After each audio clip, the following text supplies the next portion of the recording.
चलो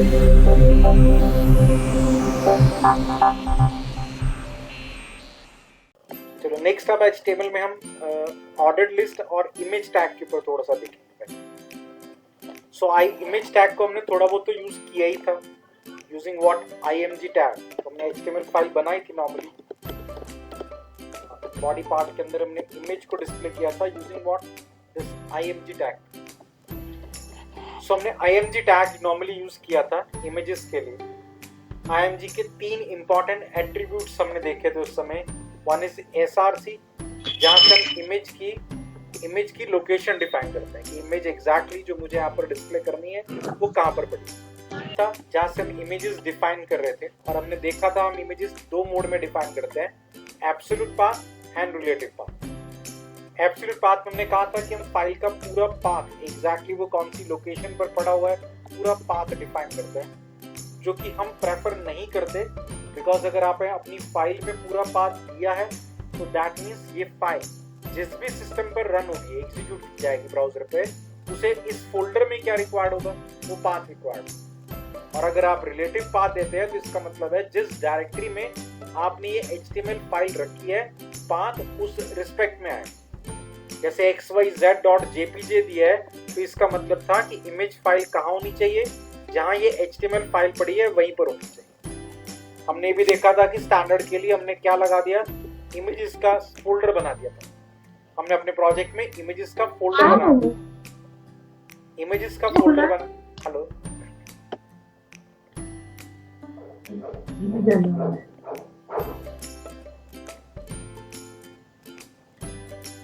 हमने इमेजेस का फोल्डर बनाया था और इमेजेस सारी वहीं पर डाली थी। फॉर एग्जांपल जैसे हमने यहाँ पर लिया था, हमारे पास थी फर्स्ट साइट 1। हमने साइट 1 के अंदर जितनी इमेजेस यूज हो रही थी हमने इमेजेस नाम के एक फोल्डर में डाली। फॉर एग्जांपल मैं यहाँ पर एक इमेज छोटा सा दोबारा रिव्यू करने के लिए ले रहा हूँ। हमने एक छोटी सी इमेज ली है IM1, that is my image. तो मैं इसे यहाँ पर अप्लाई कर रहा हूँ। अगर मैं लिखता हूँ im1.jpg तो ये अज्यूम किया जाएगा कि ये इमेज कहाँ होनी चाहिए, जहाँ आपकी HTML फाइल सेव है। मैं इस HTML फाइल को सेव कर रहा हूँ उसी लोकेशन पर फिलहाल जहाँ मेरी बाकी फाइल्स पड़ी। So it is in desktop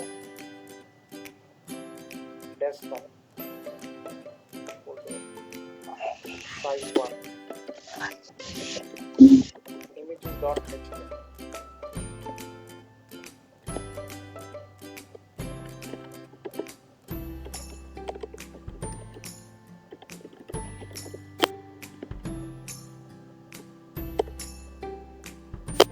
हमारी ये फाइल है लर्न इमेज। इस HTML फाइल को जब मैं ओपन करूंगा तो वो सर्च करेगा आपने जो फाइल स्पेसिफाई कर रखी है। कौन सी हमने फाइल स्पेसिफाई कर रखी है, im1.jpg। ये फाइल को वो सर्च करेगा फिलहाल कहाँ पर, करंट डायरेक्टरी के अंदर। करंट डायरेक्टरी मतलब जहाँ आपकी HTML फाइल पड़ी विद इन सेम डायरेक्टरी। फिलहाल वो इमेज हमारी सेम डायरेक्टरी में नहीं पड़ी, हमने यहीं पर ही एक डायरेक्टरी और बना रखी है कॉल्ड इमेजेस, वहां स्टोर आपकी im1.jpg। सो हम उसका रिलेटिव पाथ देंगे। रिलेटिव पाथ का मतलब क्या था, with respect to current directory. So I can say images/im1.jpg। इसका मतलब करंट फोल्डर में एक फोल्डर पड़ा है कॉल्ड इमेजेस का, and then it contain a file called im1.jpg। That is relative path. Photograph display पर आ गया। अब फोटोग्राफ जितनी बड़ी होती है एग्जैक्टली उतनी आएगी जितना उसका साइज है, उसके अकॉर्डिंगली फोटोग्राफ आएगी। आपको फोटोग्राफ छोटी चाहिए हो तो उसके लिए मेरे पास 2 ऑप्शन थे। पहला, हम यहीं पर उसकी विड्थ हाइट डिफाइन करेंगे कि मुझे फोटोग्राफ छोटी देखनी है। So I will say width is what 200, I will say height is what 300। तो पिक्चर इसी फॉर्मेट में नजर आएगी जिसकी विड्थ 200 पिक्सल, हाइट बड़ी है तो हाइट हमने 300 पिक्सल डिफाइन। ठीक है, कम छोटा साइज हम यहाँ पर कर सकते हैं।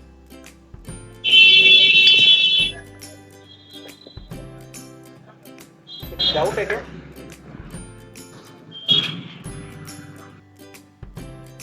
माइक प्लीज ऑफ रखो, एक्चुअली रिकॉर्डिंग चल रही होती है ना साथ साथ। कुछ डाउट हो तो पूछ लिया करना। तो ये हमारी फोटोग्राफ आ गई ना। अब ये तो गया, हमने पहला तरीका मैंने आपको बताया कि आप फोटोग्राफ को विड्थ हाइट के अकॉर्डिंगली छोटा कर दो। आपको फोटो जितना साइज रिक्वायर्ड था उतने में दिख रही। हालांकि हम ये मेथड यूज नहीं करेंगे, आगे जाके आप सॉफ्टवेयर पढ़ोगे कॉल्ड फोटोशॉप। हम चाहेंगे कि अगर आपको बड़ी फोटो छोटे में लगानी है तो आप उसे कंप्रेस करो, साइज उसका रिड्यूस करो, 200 बाय 300 उतनी लगाओ।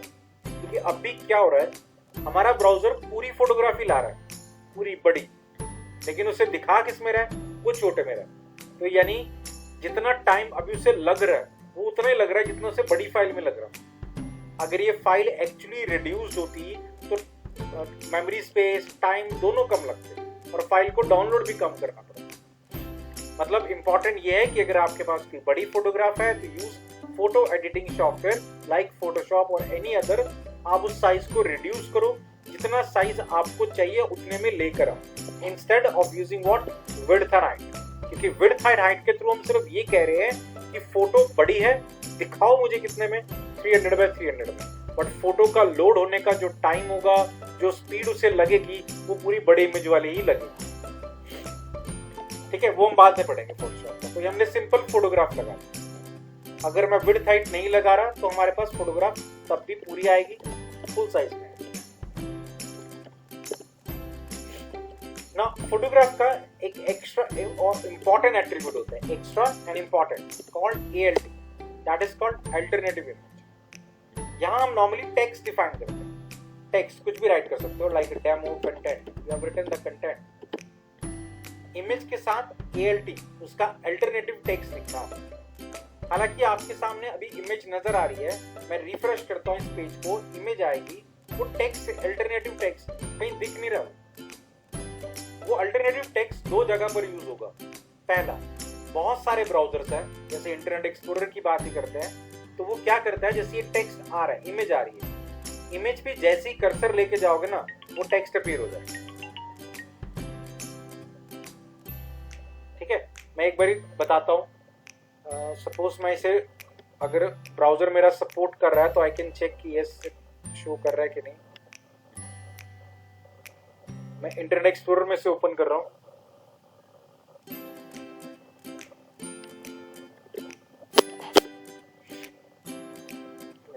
लेटेस्ट ब्राउजर से ये भी सपोर्ट नहीं कर रहा। ALT नजर नहीं आ रहा है, ALT जैसे ही कर्सर लेके जाओगे अपने पास है। तो अभी फिलहाल ब्राउजर ये वाला सपोर्टेड नहीं है। तो ALT टेक्स्ट कहां पर यूज होगा? पहला तो ये था कि भी इन केस इमेज अगर आ गई है तो ये ऑटोमेटिकली टूल टिप टेक्स्ट हम जिसे कहते हैं, कि जैसे ही कर्सर इसके ऊपर लेकर जाओगे ऑटोमेटिकली वो टेक्स्ट अपीयर हो जाएगा। That is called tool tip text एक तरह से। दूसरा और कहां पर ये अपीयर होगा, सपोज आपने कोई फोटोग्राफ दी और फोटोग्राफ बड़ी है तो क्या लोड होने में उसे टाइम लग सकता है, या फोटोग्राफ शायद सर्वर से डिलीट हो गई है, वो एग्जिस्ट ही नहीं कर रही, तो उस समय क्या होगा, फोटो के साथ वो टेक्स्ट जो आपने डाला हुआ था वो डिस्प्ले पर आ जाएगा। यहाँ पर एक फोटोग्राफ आ गई, फोटोग्राफ क्या किस तरह की थी वो आपने यहाँ पर लिख दी। मतलब ये टेक्स्ट कहां पर आएगा, दूसरी जगह पर कहां पर आएगा, इन केस आप कोई फोटोग्राफ देख रहे हो, सर्वर क्या करता है, आपका ब्राउजर फोटोग्राफ को डाउनलोड करता है। कई जगह पर आप देखते हो फोटोग्राफ इस तरह से बॉक्सेस में आते हैं, इस तरह से बॉक्स में आते हैं। ऐसे बॉक्स का मतलब है फोटो शायद या तो डाउनलोड हो रही है, अभी टाइम लग रहा है, या फिर शायद वो फोटो जो आप डाउनलोड करना चाहते हो लोड ही नहीं हो रही, किसी भी रीजन की वजह से एग्जिस्ट नहीं कर रही, या आपका इंटरनेट सर्वर स्लो है, या व्हाटएवर इट इज। उस केस में क्या टेक्स्ट अपीयर होगा हम वो यहाँ पर डिफाइन कर सकते हैं। जैसे कई बारी मुझे कोई नोटिस डिस्प्ले करना होता है, अब नोटिस मैंने किस में डाला, इमेज में डाला, बहुत अच्छी फोटो बनाई है जिसके ऊपर नोटिस लिखा हुआ, बट मेरे को ये डाउट है कि अगर किसी का नेट स्लो हुआ तो उसके सामने फोटो ही क्या डिस्प्ले पर नहीं आएगी। अब मेरा नेट स्लो है, ये फोटोग्राफ डाउनलोड होने में टाइम लग रहा है, आई नहीं रही फोटो, लेकिन कुछ लिखा भी नहीं आ रहा। एटलीस्ट मैं ALT से बता दूंगा कि इन केस फोटोग्राफ ना भी आए तो मैं अपना जो भी कंटेस्ट था, माय नोटिस टू यू, वो एटलीस्ट वो कंटेंट में तो देख पाएगा। अब क्या होगा, ये टेक्स्ट है, फटाफट डाउनलोड होता है, इमेज चाहे ना भी डाउनलोड हो जाए तो ऑटोमेटिकली इसके ऊपर ओवरराइट हो जाएगी, नहीं हो तो तब तक एटलीस्ट वो कंटेंट में क्या है, नोटिस पढ़ लीजिए। और तीसरा, ये ALT टेक्स्ट कहाँ यूज होगा, हम अपनी साइट में अधिकतर फोटोग्राफ्स लगाते हैं, हमें चाहिए होती है फोटोग्राफ, क्योंकि फोटोग्राफ से अच्छी ग्राफिकल रिप्रेजेंटेशन बनती है। लेकिन जो हमारा गूगल है जब गूगल किसी साइट को सर्च करता है तो वो इमेजेस सर्च नहीं करता, क्योंकि फोटोग्राफ के ऊपर क्या लिखा हुआ है ये तो पढ़े में नहीं आएगा नहीं ना। इमेज है, इमेज के ऊपर क्या कंटेंट आपने डिजाइनिंग से लिखा हुआ है वो तो अब एक फोटो बन चुकी है। फोटो का कंटेंट गूगल नोटिस नहीं करेगा। मतलब अगर आप कोई इंपॉर्टेंट इंफॉर्मेशन डिस्प्ले करवा रहे हो काफी टाइम से, गूगल इसे इग्नोर ही करेगा, क्योंकि गूगल के लिए वो एक फोटो है। Photographs are ignored. तो ब्राउजर हमारा, मतलब Google browser Google search engine में हमारी साइट लिस्ट में आए, इसके लिए हम हर इमेज के साथ उसका क्या लगाते हैं, अल्टरनेटिव टेक्स्ट डिस्प्ले करते हैं। क्योंकि मुझे पता है मेरा गूगल या गूगल ब्राउजर, गूगल का जो सर्च इंजन है वो एग्जैक्टली इस इमेज को तो इग्नोर कर देगा, वो पूरा टैग इग्नोर कर देगा। तो मैं जो कंटेंट दिखाना चाह रहा था वो हाईलाइट नहीं हो रहा, लेकिन अब मैंने क्या दे दिया, ALT दे दिया। तो गूगल इमेज को इग्नोर करेगा बट टेक्स्ट इग्नोर नहीं करेगा। तो ये ALT टेक्स्ट 3 जगह पर काम में है। पहला, अगर इमेज डिस्प्ले हो गई तो बहुत सारे ब्राउजर्स इसी टेक्स्ट को टूल टिप में डिस्प्ले करते हैं। मतलब जैसे ही कर्सर इसके ऊपर लेके जाओगे वो टेक्स्ट अपीयर हो जाएगा। दूसरा, ये टेक्स्ट तब अपीयर होगा इन केस यूजर के सामने इमेज डाउनलोड नहीं हो पा रही, किसी भी रीजन की वजह से इमेज एग्जिस्ट नहीं कर रही, यूजर की स्पीड स्लो है या कुछ भी है, आपका ब्राउजर सपोर्ट नहीं कर रहा, कुछ भी रीजन है, ये एटलीस्ट टेक्स्ट उसके सामने क्या डिस्प्ले पर आ जाएगा। और तीसरा, गूगल में, गूगल सर्च इंजन में हमारी साइट डिस्प्ले पर आए, हमारी साइट का कंटेंट डिस्प्ले पर आना चाहिए। अगर हमारा कंटेंट अधिकतर इमेजेस में है तो गूगल उसे क्या करेगा, इग्नोर ही करेगा। बट इमेजेस के साथ ALT गूगल इग्नोर नहीं कर पाएगा। तो यानी जो आप टेक्स्ट इमेज में डिस्प्ले कर रहे थे, you can write that in ALT so that Google उस टेक्स्ट को भी अंडरस्टैंड करे और आपकी साइट को भी ब्राउजर में लेकर आए display. That is more important. तो 3 जगह पर ये ALT टैग की इंपॉर्टेंस आएगी। आज की डेट में आगे टर्म पढ़ोगे, we have SEO, search engine optimisation. इसका मतलब होता है जैसे आज की डेट में हम कोई गूगल पे जाते हैं और हम कुछ सर्च करते हैं। अब इसे गूगल ओपन करता हूं, मैं कुछ सर्च करता हूं,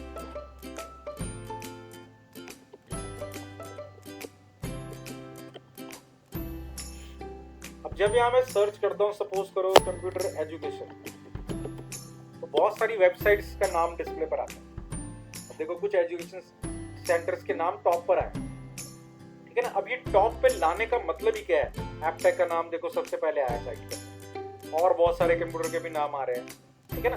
तो ये बेसिकली लाने का पर्पस क्या है कि मैं चाहता हूँ कि कोई कंप्यूटर एजुकेशन डाले तो मेरी साइट टॉप पर डिस्प्ले होनी चाहिए, यानी मेरा प्रोफाइल सबसे पहले यूजर्स को क्या है, दिखना चाहिए।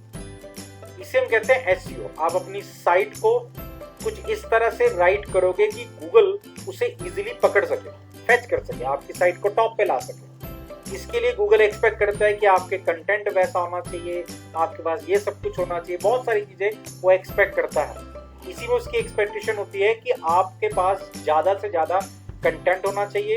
इफ यू हैव इमेजेस, तो इमेजेस का ALT इंपॉर्टेंटली डिफाइन हो, ताकि कंटेंट इमेजेस का उसे कहां से मिले, ALT से मिले। That is more important. तो आगे जाके आप कोई साइट बनाओगे किसी के लिए, तो आप नहीं चाहते कि वो साइट जो आपने किसी और के लिए बनाई है, कल को वो ऑप्टिमाइज करने के लिए फिर से चेंजेस करें। आप चाहोगे कि अगर आप इमेजेस लगा रहे हो, ALT साथ में अप्लाई करो। क्लियर हो गया ना ALT? Yes sir. Yes sir. Now next, images के अंदर ही हमारे पास मैप। अब मैप का मतलब क्या होता है, जैसे हमने ये फोटोग्राफ लगाई है, ये फोटोग्राफ है। अब हम फोटोग्राफ का हाइपरलिंक्स बना सकते हैं। मतलब फोटोग्राफ पे क्लिक करें, कोई और पेज आपने खोलना है, हाइपरलिंक बन जाएगा। तो बनाने का तरीका वैसे ही है। आपने हाइपरलिंक के लिए क्या लगाते थे, anchor tag, href equals to file का नाम second.html, और ये कंटेनर, इसके में क्या रखा गया, हमने इमेज रखा। तो इमेज हमने href के अंदर रखी। नॉर्मली अभी तक हमने क्या रखा था, टेक्स्ट रखा था। इस टेक्स्ट पे क्लिक करोगे तो ये फाइल खुल जाएगी। आप A टैग के अंदर कुछ भी राइट कर सकते हो। अब मैंने A टैग के अंदर इमेज रख दिया है, इसका मतलब इमेज के क्लिक पे क्या होगा, सेकंड पेज खुलेगा। हमारे सेकंड पेज का नाम second. So ahref second image के क्लिक पे सेकंड पेज खुलेगा। Now we can see image, और इमेज पे जब मैं क्लिक करूंगा तो दूसरा पेज खुल जाएगा। तो दैट इज व्हाट कि हमने हाइपरलिंक बनाया, इमेज का हाइपरलिंक बनाया कि किसी इमेज पे क्लिक करने पर दूसरा पेज खुलता है। बहुत जगह पर होता है, बहुत जगह पर, जैसे शॉपिंग कार्ट की साइट्स हैं,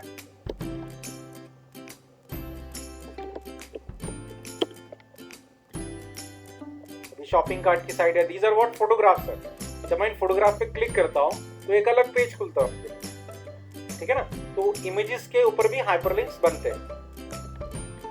अब क्वेश्चन यहाँ पर जो अगला टॉपिक हमारा है, इमेजेस के ऊपर हाइपरलिंक बन रहे हैं, फाइन, बट मुझे हाइपरलिंक कहाँ बनाना है? विद इन इमेज पे बनाना। कि ये मेरी इमेज है, इसमें अगर मैं विकेट्स पे क्लिक करता हूँ, मतलब इस एरिया के, इमेज के इस एरिया पे क्लिक करूं तो कोई और साइट खोलनी है। वॉल पे अगर मैं क्लिक कर रहा हूं तो कोई और वेबसाइट खोलनी है। अगर मैं इस पिक्चर पे क्लिक कर रहा हूं तो मुझे कोई और वेबसाइट खोलनी है। मतलब एक ही इमेज है, उसके मल्टीपल पार्ट्स पे हमें अलग अलग पेज क्या है ओपन करना है, मल्टीपल पार्ट्स के ऊपर, इमेज के मल्टीपल पार्ट्स के ऊपर है। इसे हम क्या कहते हैं? मैप बनाएंगे। इस इमेज के कोऑर्डिनेट्स का हम एक मैप बनाएंगे। मैप का मतलब हम बताएंगे कि पिक्सल इस XY पे और पिक्सल XY पे इनके बीच में की क्लिक हो तो कुछ और बोलना, पिक्सल इस में यहाँ पर क्लिक हो तो कहीं और खोलना। मतलब अभी तक जो हमने हाइपरलिंक बनाया था, या हाइपरलिंक जो हमने बनाया था वो पूरी इमेज के ऊपर था कि इमेज में कहीं पर भी क्लिक करोगे तो क्या खुलेगा? सेकंड। कहीं पर भी, पूरे इमेज का हाइपरलिंक है, कहीं पर भी क्लिक करोगे क्या खुलेगा? सेकंड खुलेगा। लेकिन अब जो हम बनाने जा रहे हैं that is called image map. हम अलग अलग लोकेशंस का बताएंगे कि इस लोकेशन पे अगर क्लिक होता है इमेज के अंदर, एक ही इमेज है, अगर अलग अलग इमेजेस होती अलग बात थी, बट मैं कह रहा हूँ एक ही इमेज के इस पोर्शन पे क्लिक हो तो कहीं और जाना है, इस पोर्शन पे क्लिक हो बॉल पे तो कहीं और मूव करना है, और पिक्चर पे क्लिक हो तो कहीं और जाना। तो कोऑर्डिनेट्स हम डिफाइन करेंगे। सो पहली चीज तो हमें यह है कि कोऑर्डिनेट्स निकालने हैं, बनाने हैं, और फिर उन्हें अपनी साइट पे अप्लाई करना। इमेज के ऊपर एक मैप अप्लाई करने के लिए हम पहले एक मैप बनाते हैं। तो we define map using a tag called map. अब आपकी साइट में हो सकता है मल्टीपल इमेजेस हो, उन सबके अलग अलग मैप हो, तो हर मैप का हम एक नाम रखते हैं। Name equals to my map. इस मैप का एक नाम हो गया, that is called my map. Map के अंदर हम कोऑर्डिनेट डिफाइन करेंगे। अपनी इस इमेज के ऊपर हम अप्लाई करेंगे। ये हाइपरलिंक अब ये यहाँ पर नहीं लगाएंगे, सिंपल इमेज होगी, बट इस इमेज के ऊपर हम क्या लगाएंगे? यूज मैप एट्रीब्यूट का यूज करेंगे। यूज मैप, अब इसे कहेंगे कि माई मैप का यूज करें। ये इमेज एक मैप का यूज करेगा, और वो कौन सा है? माई मैप। हमने माई मैप नीचे बना दिया। अब जो मैप हम बनाते हैं वो 3 टाइप के होता है, रेक्टेंगल, सर्कल एंड पॉलीगन। तो मैप जब बना रहे हैं तो मुझे यहाँ पर डिफाइन करना है मैप का एरिया क्या होगा। इमेज मैप का एट्रीब्यूट टैग है मैप के अंदर कॉल्ड एरिया। एरिया में हम डिफाइन करेंगे shape, shape equals to what? Rectangle. और अब हम यहाँ पर कोऑर्डिनेट डिफाइन करेंगे, रेक्टेंगल के coordinate. Then href equals to what? File का नाम second.html। अब इसमें इंपॉर्टेंट क्या है? रेक्टेंगुलर कोऑर्डिनेट बताना। मुझे इमेज के कोऑर्डिनेट बताने हैं, मतलब मुझे इस एरिया पे क्लिक करे तो कुछ और पेज खोलना है, तो मुझे इस एरिया का डायमेंशन देना होगा। ये पिक्सल क्या बनते हैं? अब ये पिक्सल क्या बनते हैं इसको देखने का मैं सिंपल आसान सा तरीका बता रहा हूँ। आप MS पेंट ओपन करोगे, माइक्रोसॉफ्ट पेंट। इस फोटोग्राफ को मैं पेंट में ओपन करूंगा, मेरी photograph desktop folder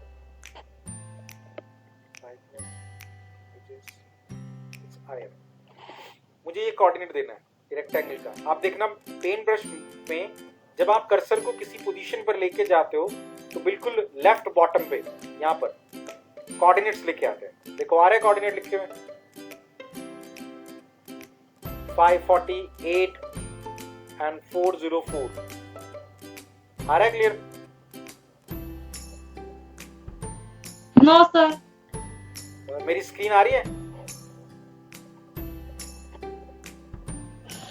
sir screen आ रही है लेकिन वो क्लियर नहीं आ रहा।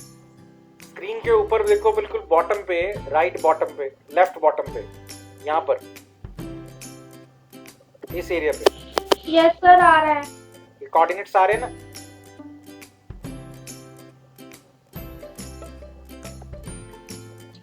Yes sir. ये कोऑर्डिनेट्स आपको नोट करना है। जैसे मुझे विकेट पे लगाना है तो ये कोऑर्डिनेट क्या है? 545 एंड 403। सो आई विल से 545 एंड 403 कॉमा, ये तो मेरे एक्स वाई हो गए।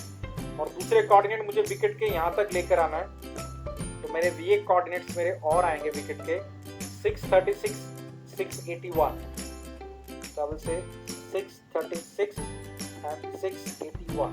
ये मेरे कोऑर्डिनेट मैंने डिफाइन कर दिए। So now you can see कि मेरी वही फाइल क्या बनेगी। पहले तो पूरी पेज पे अब देखो हाइपरलिंक नहीं है, कहीं पे जा रहा है, हैंड नहीं बना रहा। हैंड मतलब हाइपरलिंक है। अब सिर्फ कहाँ आएगा हैंड? विकेट पर आना चाहिए। हमारे कोऑर्डिनेट क्या है?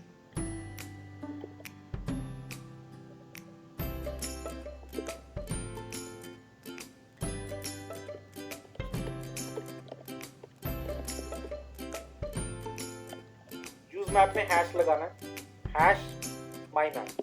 नाउ वी कैन सी कि पूरी फोटोग्राफ पे देखो हमारा कहीं पे कोई हाइपरलिंक नहीं आ रहा, एरो हैंड नहीं बना रहा। लेकिन जब मैं विकेट के ऊपर जा रहा हूं तो वहां पर हैंड बना रहा है।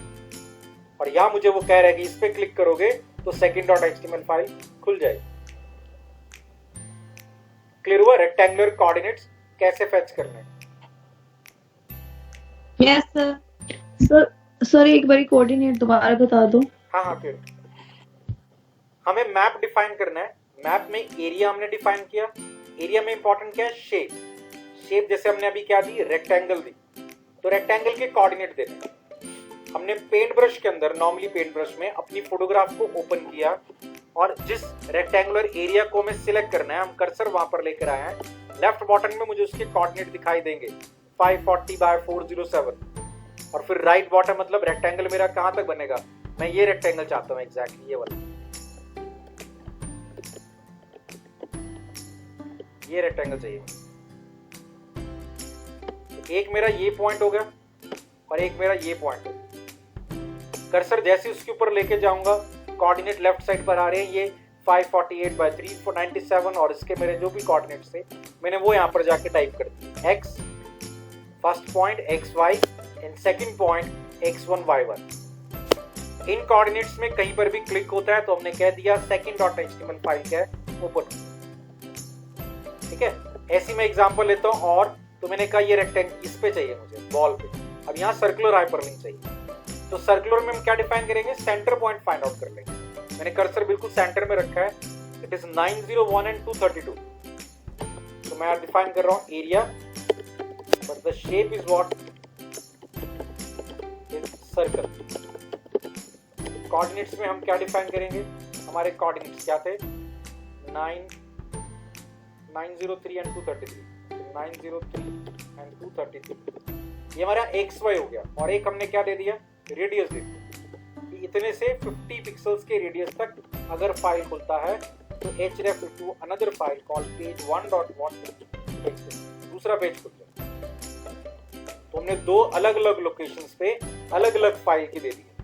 तो इस पर हमारा second.html खुलेगा और आप इस पे क्लिक दबा कर रखोगे ना तो आपको लोकेशन दिख जाएगी। रेक्टेंगुलर पार्ट क्या दिया हुआ है?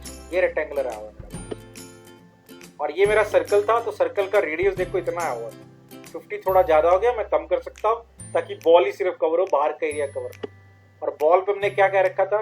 पेज 1 डिस्प्ले होगा, तो पेज 1 डिस्प्ले हो जाएगा। क्लियर हो गया? Yes sir. अब ये सर्कल और रेक्टेंगल था। और तीसरा होता है पॉलीगन। वहां पर भी हमारे ऑलमोस्ट सेम रहेंगे। Area shape equals to poly. अब पॉलीगन का मतलब होता है मतलब लाइंस बनाओगे आप एक तरह।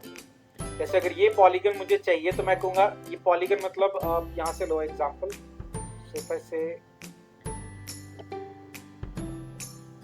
यहाँ पर तो नहीं दिया हुआ। पॉलीगन का मतलब लाइंस बनेगी, और लाइंस कुछ इस तरह से है, मतलब जैसे एक ये लाइन होगी, पहला पॉइंट ये हो गया, दूसरा पॉइंट क्या है वो ये बन जाएगा, तीसरा पॉइंट ये बन गया आपका, चौथा पॉइंट ये बन गया आपका, पांचवा पॉइंट ये बन गया, छठा पॉइंट ये, सातवां, आठवां, ऐसे अलग अलग क्या है शेप बना सकते हो। तो शेप रेक्टेंगल सर्कल की बजाय आप क्या ले सकते हो, मतलब shape based on what, polygon ले सकते हो। अगर मुझे ये शेप लेनी है तो मुझे एक्स वाई कोऑर्डिनेट हर चीज के लिखने हैं। जैसे मैं ये शेप लेना चाह रहा हूँ, तो पहला मेरा कोऑर्डिनेट हो गया 196 एंड 177, पेयर में आएगा 196 एंड 177। इसके बाद कर्सर कहाँ जाए, मेरी इस पोजीशन के बाद कर्सर नीचे इधर आ जाए, तो ये मेरे हो गए 187/200, so I will say it is 187/200। Next मैंने और थोड़ा सा नीचे ले लिया, ये मेरे कोऑर्डिनेट हो गए 188/200, चलो ये तो वही हो गया। थोड़ा सा अब इधर ले आए 207/235, 207/235।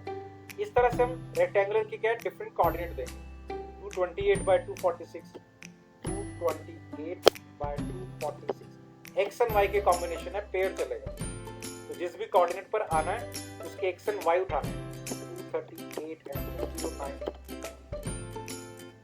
then we have 263, 193,